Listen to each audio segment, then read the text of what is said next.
Cuando Adán y Eva pecaron, uno de los primeros atributos de Dios que fue desafiado es el atributo de su bondad. Cuando ponemos la palabra de Dios en duda, en realidad estamos cuestionando la bondad de la misma, y al hacerlo, cuestionamos la bondad de Dios.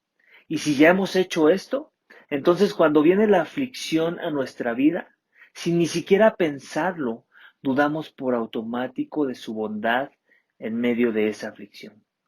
Adán y Eva fueron los primeros persuadidos en dudar de la bondad de Dios. Satanás los tentó en esa dirección. Les hizo creer que Dios no quería lo mejor para ellos.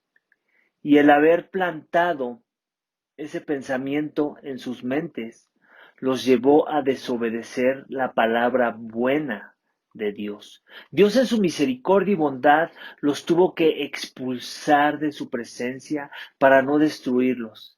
Y junto con esa acción vino la promesa del protoevangelio, donde la simiente de la mujer aplastaría la cabeza de la serpiente. También les pronunció las consecuencias que tendrían que enfrentar por culpa de su pecado en un mundo caído donde experimentarían aflicción. Y aunque el texto en Génesis 3 no nos lo dice, tenemos que entender que esta aflicción que experimentarían ahora muchas de las veces sería usada para que los que iban a ser depósitos de la promesa de salvación que se le dio a Adán y Eva buscaran a Dios para salvación y fueran moldeados en un proceso de santificación. Sin embargo, nuestra lucha con dudar de la bondad de Dios sigue siendo la misma que lo fue para Adán y Eva, y aumentada, porque toda la corrupción del pecado que ha ido creciendo desde que se cometió el primer pecado del hombre en el jardín va en incremento, ¿cierto? Seguimos luchando muchas de las veces con esta pregunta. En verdad, Dios es bueno. Su palabra en verdad es buena. Su obrar en el mundo en verdad es bueno. La aflicción que Él ha permitido en mi vida en verdad es buena. Esas son preguntas que nos hacemos, ¿cierto? Y el texto, precisamente el texto de hoy, en Salmo 119, versículos 65 al 72, responde a estas preguntas. Nos da una respuesta para todo aquel que su corazón ha sido avivado o que está por ser avivado por Dios. Nos enseña lo que dice el título de mi sermón esta mañana, que Dios es bueno en su palabra, su obrar, su aflicción. Dios es bueno en su palabra, su obrar, su aflicción. Mi predicación esta mañana tiene 4 énfasis, los cuales tocan algún aspecto del título de mi sermón. El primero de ellos lo vamos a encontrar en versículos 65 al 66, donde podremos ver que en lo que respecta a Dios, su obrar es conforme a la palabra, como dice el primer énfasis de mi predicación esta mañana. Así que si tienes tu Biblia, acompáñame al Salmo 119 para que leamos juntos esos dos primeros versículos, versículos 65 y 66 de Salmo 119. Dice así: Bien has obrado con tu siervo, oh Señor, conforme a tu palabra. Enséñame buen juicio y conocimiento, pues creo en tus mandamientos. Iglesia, Dios regularmente obra en conformidad a su palabra. El ejemplo más claro es la promesa de redención que le dio a Adán y Eva. Todo el Antiguo Testamento está lleno de promesas y de profecías que tienen su cumplimiento en la vida y ministerio de Jesús. Todo el tiempo los autores de los evangelios nos están recordando que Jesús hizo o dijo esto o aquello para que se cumpliera lo escrito en el Antiguo Testamento, en la palabra revelada de Dios en esas páginas. El obrar de Dios en nuestro tiempo sigue siendo ese patrón, iglesia.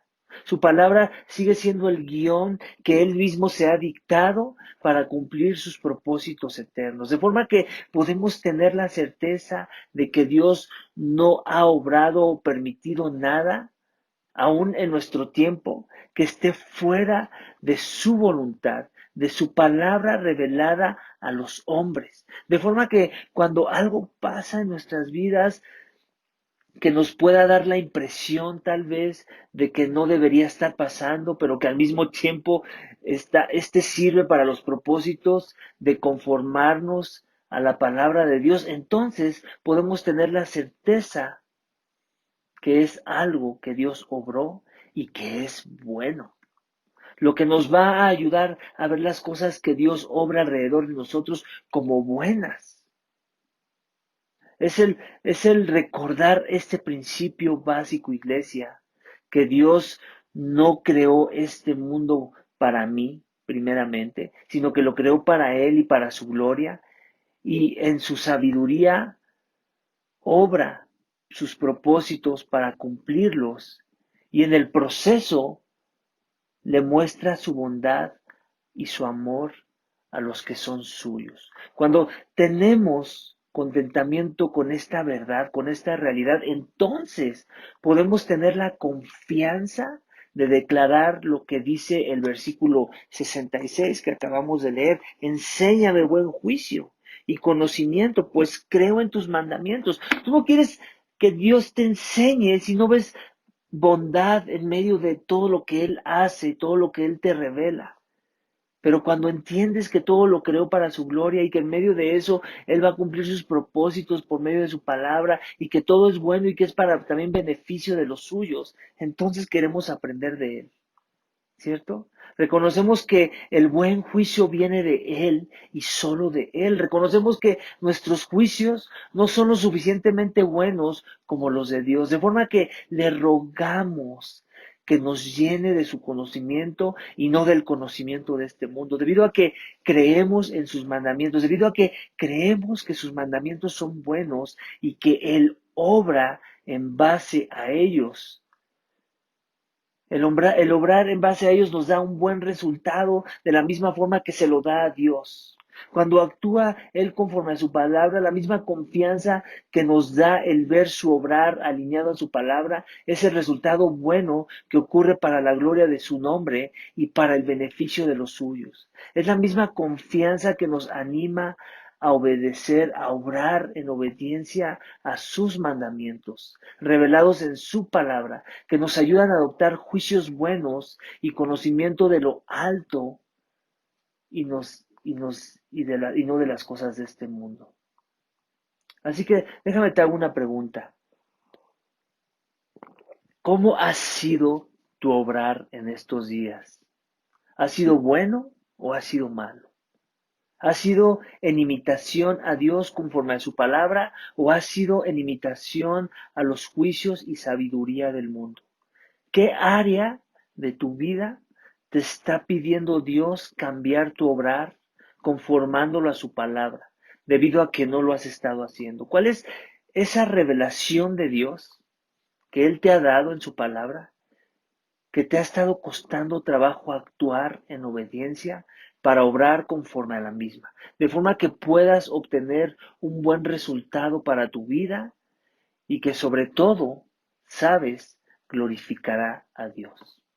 Piensa en ello y deja que el texto del primer énfasis del sermón esta mañana sea ese instrumento que Dios quiere usar para traer transformación de corazón a tu vida, para que le imites en su carácter, obrando bien conforme a su palabra.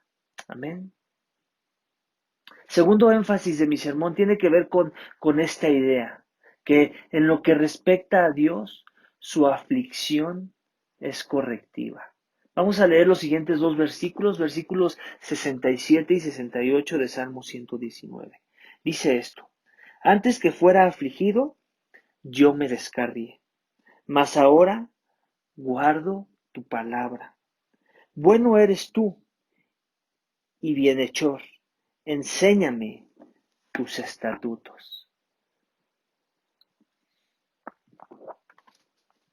Hace aproximadamente 7 meses, mi hermano menor tuvo un accidente que casi le cuesta la vida. Ya consciente y un poco recuperado, le ofrecí por medio de una carta que le hice tener un estudio bíblico sobre el Evangelio de Juan. Esta semana terminamos de estudiar el último capítulo juntos. Y déjame te digo algo, el hecho de que él hubiera aceptado un estudio así, ya de por sí es un milagro, ya que mi hermano antes de su accidente era un agnóstico testarudo que no quería nada que ver con el Dios que yo profeso, que yo adoro. Y me atrevo a decir que fue el accidente, ese accidente, el haber estado al borde de la muerte y su decremento de salud, claro, lo que Dios quiso usar para ablandar un poco su corazón y que él pudiera aceptar la oferta de un estudio de la Biblia conmigo. Hemos terminado el estudio y no me atrevería a decir que mi hermano ya es un creyente en Jesús. Hasta el momento creo que sigue siendo descarriado, pero tengo la esperanza de que la aflicción que lo llevó a estar abierto, a considerar la palabra de Dios como para estudiarla junto conmigo, seguirá siendo tal vez en un futuro no muy lejano, si es la voluntad de Dios, eso que en su vida será necesario para que Él quiera obedecer esa palabra, para que Él quiera guardarla, como dice el versículo 67, para que mi hermano pueda ver los propósitos de esa aflicción que Dios permitió en su vida como un instrumento de corrección que le ayudó a confesar lo que dice el versículo 68. El versículo 68 dice esto: bueno eres tú y bienhechor, enséñame tus estatutos.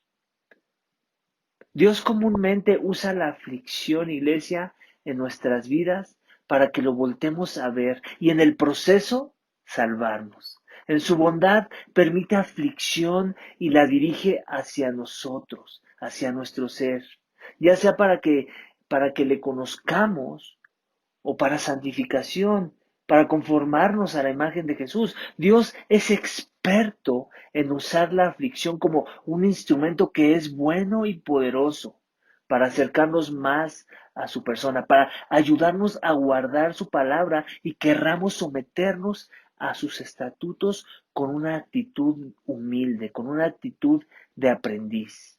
Iglesia, la aflicción de Dios sobre aquellos a los que Él ama siempre será correctiva.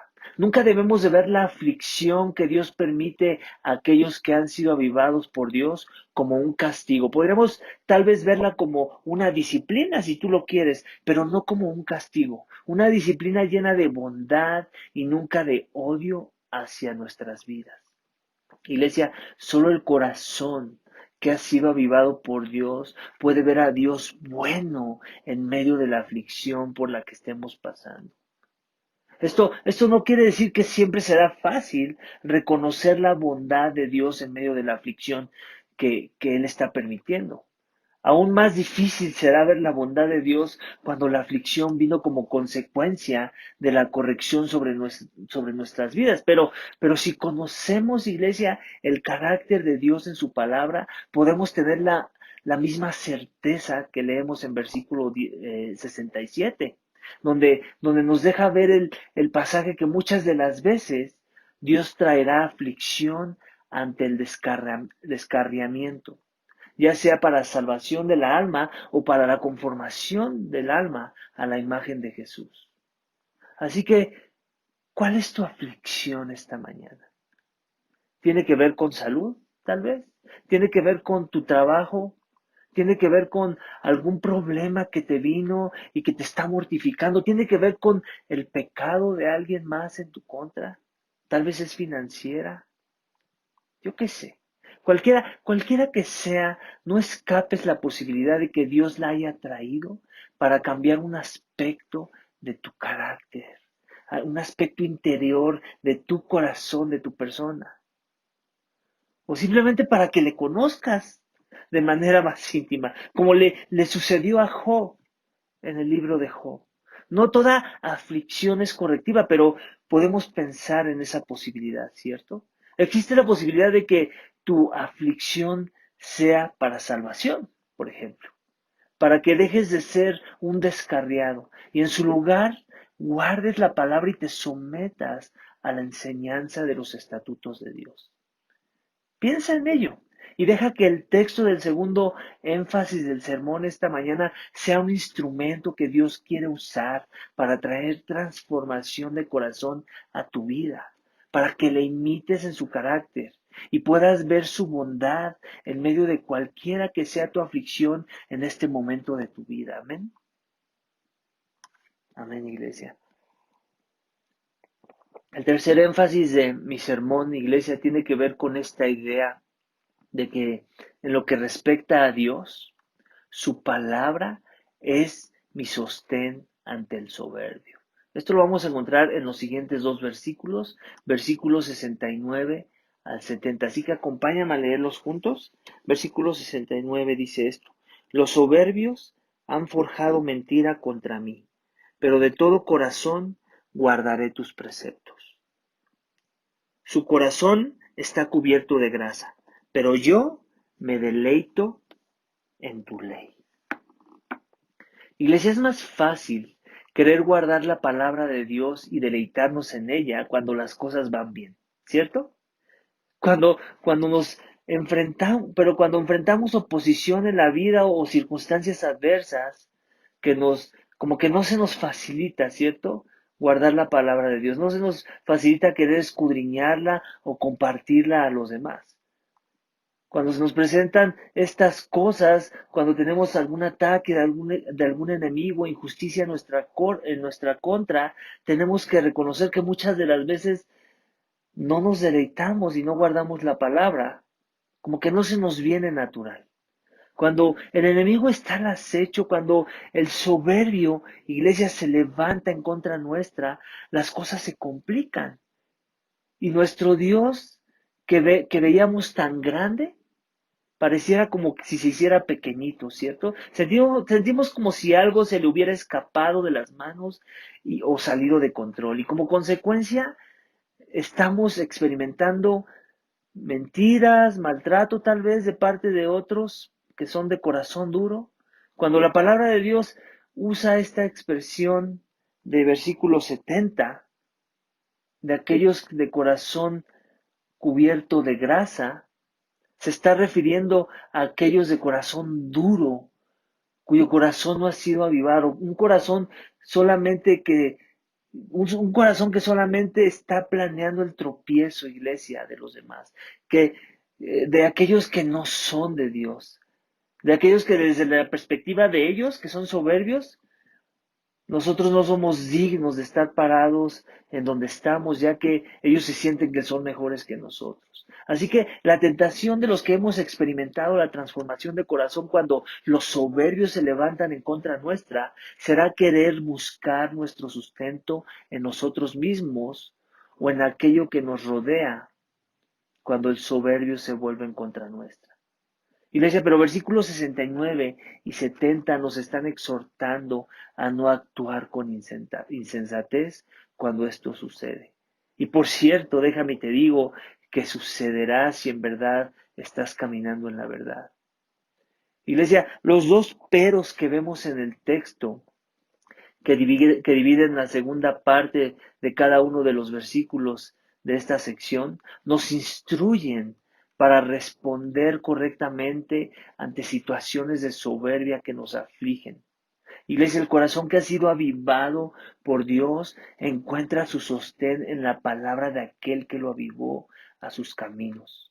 Cuando el impío, el soberbio se ensoberbece en contra de nosotros. Iglesia, el texto nos instruye diciéndonos, cuando la mentira del soberbio venga en contra tuya, es cuando aún más, con mayor fervor, de todo corazón, debes guardar la palabra de Dios. Cuando los corazones de aquellos que han sido endurecidos por su pecado han dispuesto venir en contra tuya, tu deleite en la ley de tu Señor debe ser aún mayor.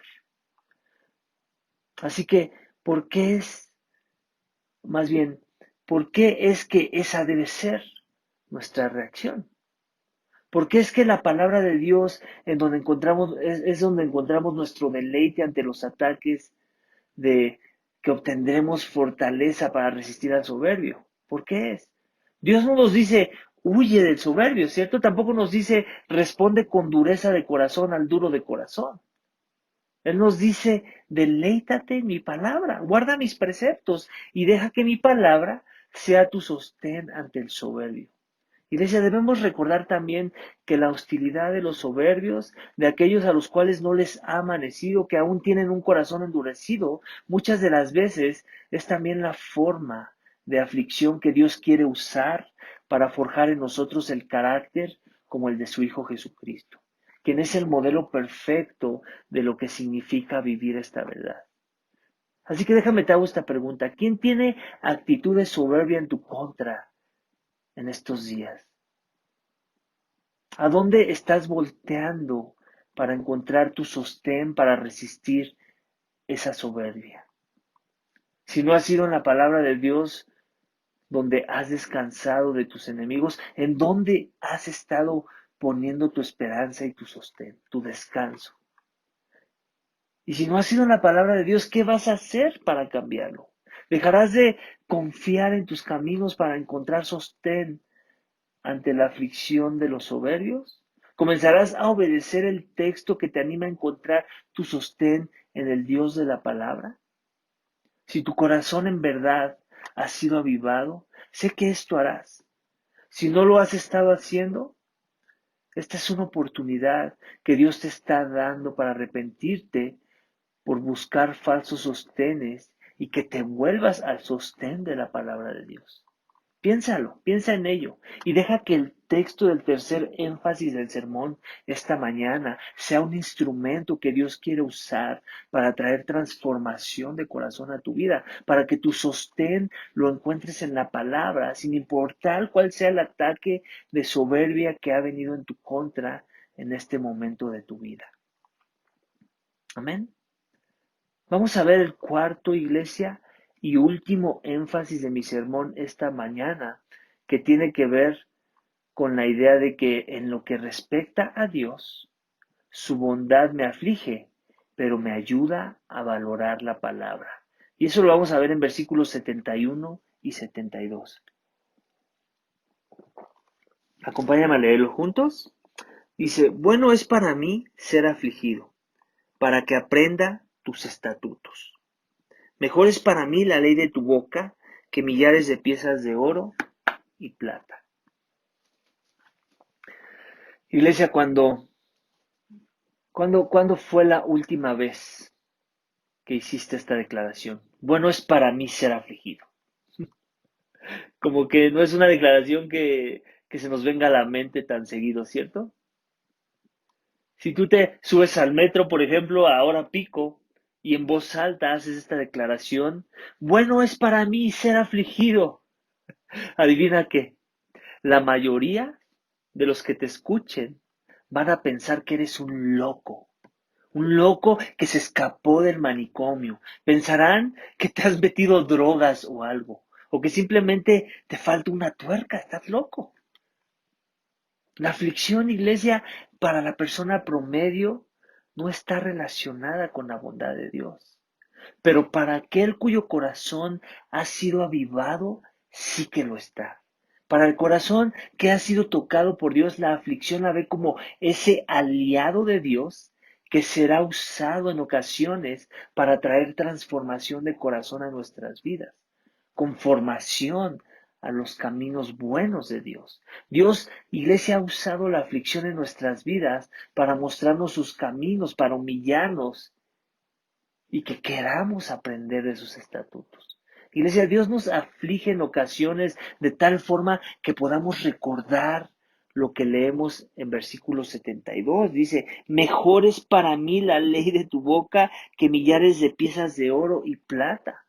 Iglesia, la aflicción es usada por Dios para que entendamos el valor de su palabra para nuestras vidas, para que las cosas a las que el mundo da valor, como lo son los metales preciosos, como el oro y la plata, lo vemos aquí, pierdan su valor comparadas con la palabra de Dios.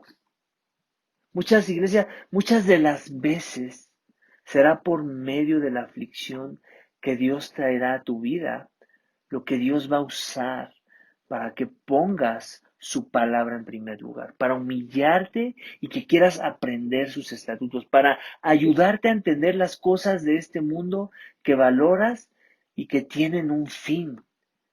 Pero Él nos dice en su palabra que su palabra es para siempre.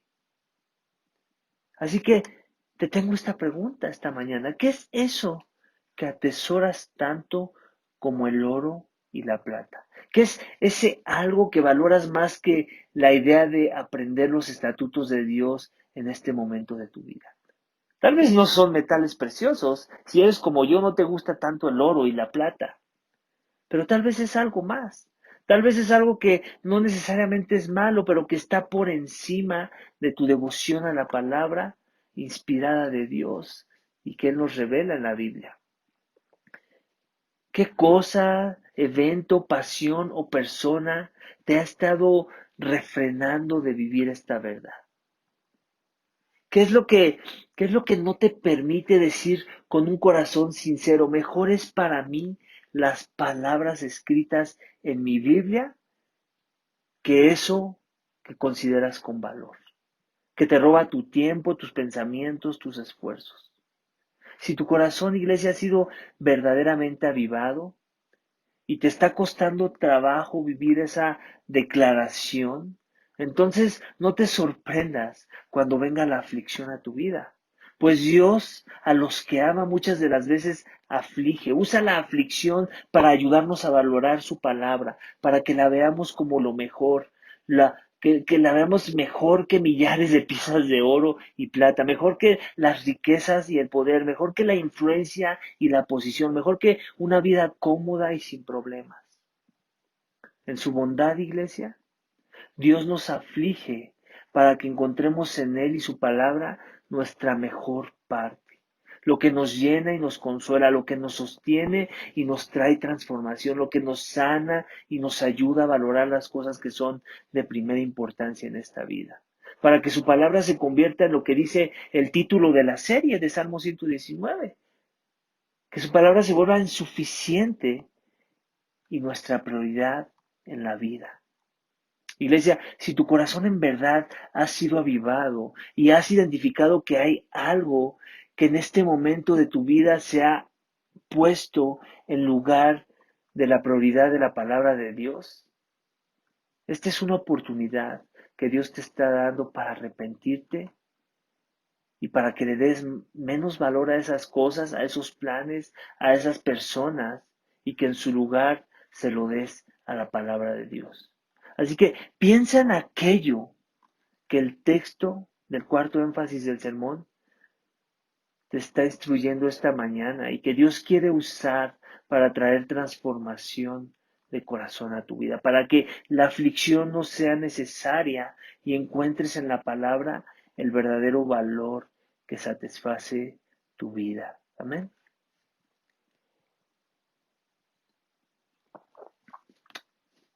Si te ha costado trabajo ver la bondad de Dios a lo largo de los diferentes énfasis que hemos resaltado del texto, en la sección de la palabra que hemos leído esta mañana, que hemos estudiado, a lo mejor es porque seguramente tu corazón no ha sido avivado. Entonces lo que tú necesitas esta mañana es ver lo bueno que es Dios en su palabra encarnada, que es su Hijo Jesús. Necesitas ver lo bueno que es Jesús en su obrar para salvar a los duros de corazón. Necesitas ver lo bueno que es Jesús en cómo llevó tu aflicción muriendo por tus pecados. Pero para poder ver lo bueno que es Dios en la persona de su Hijo, primero tienes que ver lo malo que eres tú. ¿Cómo es que tu obrar es contrario al obrar en su palabra? ¿Cómo es que muchas de las aflicciones que has experimentado en tu vida son consecuencia de tu pecado? ¿Cómo es que tu actitud ante la vida es la de un soberbio que no se ha querido humillar, reconociendo que no hay nada bueno en ti que sea digno de ser aceptado ante la presencia de Dios? Un Dios que es santo, un Dios que es perfecto y justo y que su palabra dice que no va a dar por inocente a ningún culpable y todos hemos sido culpables. aquel que ha transgredido su persona, su ley, aquel que no ha valorado a Dios y a su palabra como debería, ese es culpable. Tú y yo somos culpables. Dios, que es muy bueno, aunque no debería y no nos debe nada, sino juicio divino, por causa de su muerte, por causa de nuestro pecado, perdón, Él envió a su Hijo para morir por nosotros, a vivir la vida perfecta que tú y yo no pudimos vivir, siempre actuando conforme a la palabra de Dios, siempre obteniendo su sostén en la palabra cuando vino la aflicción en su contra, cuando los soberbios lo acecharon, siempre sometido a la revelación divina para hacer la voluntad de su Padre. El que no merecía aflicción alguna, padeció aflicción por ti y por mí. El que estaba sentado en gloria en las alturas, se hizo hombre y padeció las consecuencias de la caída, las consecuencias de la rebelión de Adán y Eva y de todos los descendientes que somos nosotros. El Dios hombre, el humano más perfecto que jamás haya existido, pagó el mal de todos nosotros y llevó nuestra aflicción muriendo en una cruz, llevó la ira de Dios en nuestro lugar. La ira que merecíamos por no ver a Dios y sus caminos como los mejores, por haber vivido según nuestros propios caminos sin considerar los caminos de la palabra de Dios. Necesitas ver lo malo que eres para poder ver el amor que Dios muestra en Jesús, para poder ver la bondad de Dios en el sacrificio de Jesús en la cruz, que tomó mi lugar, el lugar del culpable, tomó la aflicción de los que merecíamos la muerte, para traernos vida en su nombre. Jesús, quien resucitó de entre los muertos, quien venció la muerte y el poder del pecado sobre nuestra vida, sobre nuestras vidas, quien nos llama al arrepentimiento y a recibir el perdón de pecados en su nombre. Cuando creemos en su palabra, creemos en su obra y creemos que Él llevó la más grande de nuestras aflicciones, la ira de Dios que Él recibió por nosotros. Jesús es el ejemplo perfecto de cómo por medio de la aflicción Dios puede derramar bendición para todo aquel que se arrepiente y cree en Jesús, para salvación. Cree que el castigo que Él llevó era mi castigo, que la vida justa que Él vivió, la vivió en mi lugar. ¿La vivió para qué? Para que podamos vivir y ser aceptos ante la presencia de Dios. Y es en arrepentimiento y fe que Dios te está pidiendo esta mañana que vengas a Jesús, que creas la palabra del mensaje de salvación, que en tu obrar demuestres que has creído y vivas ahora para Jesús, quien resucitó y por la fe en su nombre, cuando en verdad nos hemos arrepentido, nos da su Santo Espíritu para que podamos ver la bondad de Dios en nuestras vidas por el resto de nuestros días, hasta que Él nos llame a gloria, para que podamos ver a Dios bueno en su palabra, su obrar y su aflicción. Así que, ¿qué estás esperando esta mañana para venir rendido a los pies de este Jesús? ¿Acaso estás esperando un acto más grande de bondad de parte de Dios para que seas reconciliado con Él? ¿Acaso la sangre de Jesús que Él derramó por tu transgresión no es suficiente bondad esta mañana? ¿Acaso no ves la gravedad de tu pecado? ¿No te conmueve la aflicción que llevó Jesús en su cuerpo para volverte a los caminos de Dios en respuesta a su palabra? Dios es bueno en su palabra, nosotros no. Dios es bueno, muy bueno en su obrar, nosotros no. Dios es bueno aún en medio de la aflicción, nosotros no. Así que vamos a orar para que si aún no le conoces, le conozcas y puedas ver la bondad de Dios en el Evangelio de su Hijo y en todo lo que vimos hoy en el texto esta mañana, para que la bondad de Dios en la cruz de Jesús te guíe al arrepentimiento y te arrepientas y creas esta mañana. También oremos para que si en verdad Él ya ha avivado tu corazón al mensaje del Evangelio y tu corazón ya es más un corazón ya no es más el corazón de un soberbio, sino el de un redimido de Dios, un hijo de Dios. Entonces camines por fe en el poder del Espíritu de Dios, los principios que hemos visto hoy en la palabra de Dios. Y que al hacerlo puedas ser un ejemplo de bondad en tu caminar con Dios en esta tierra. Vamos a orar. Padre, te damos gracias por tu palabra. Gracias porque tu palabra, Señor, nos revela quién tú eres. Sin ella, Señor, estaríamos perdidos. No tendríamos ni idea de quién eres tú. La creación misma, aunque revela tu persona, no es suficiente. No revela tu carácter, no revela tu esencia, no revela tus atributos perfectos. Revela muchas cosas que podemos imaginarnos, pero no nos revela la salvación divina por medio del Evangelio de tu Hijo. Es tu palabra escrita, Señor, en la que tú nos muestras lo bueno que tú eres, cómo tu palabra es buena, cómo tú obras de acuerdo a tu palabra, cómo es que aún la aflicción tú la ocupas, Señor, para beneficio nuestro y para gloria de tu nombre, Señor. Cómo nos amas aún en medio de la aflicción. Solamente el Dios vivo, solamente el Dios verdadero puede usar algo que pareciera malo como la aflicción para traer bondad y amor y redención a los hombres, Señor. Ese es el Dios que adoramos, ese es el Dios al que es digno rendirse, el Dios verdadero, el Dios vivo, tú, Señor.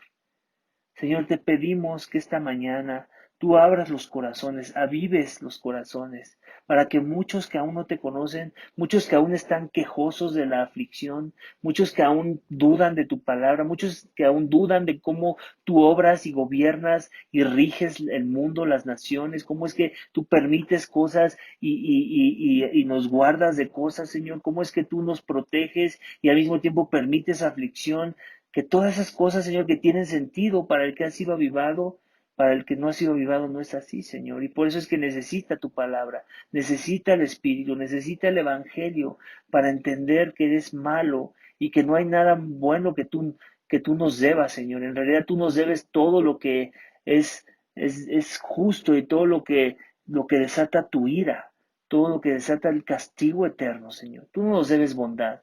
Sin embargo, Señor, vemos bondad en tu creación, vemos bondad en el Evangelio de tu Hijo, Señor, y tú lo das para todo aquel que viene en verdad humillado, reconociendo que es malo y que merece la ira y que solo por medio de la justicia de Cristo en la cruz puede ser justificado. Así que yo te ruego que tú transformes corazones con el mensaje de hoy y que tu palabra sea viva, no solamente en los que no te conocen, sino en los que también ya por tu gracia te conocen, para que vivamos estas verdades que vimos hoy y recordemos que la aflicción, Señor, es un aliado tuyo para conformarnos a la imagen de Cristo. Gracias por este tiempo, Señor. Bendice a cada uno de mis hermanos y hermanas y de todos aquellos que están por venir a tu reino. En el nombre de Cristo te lo pedimos y te damos gracias. Amén.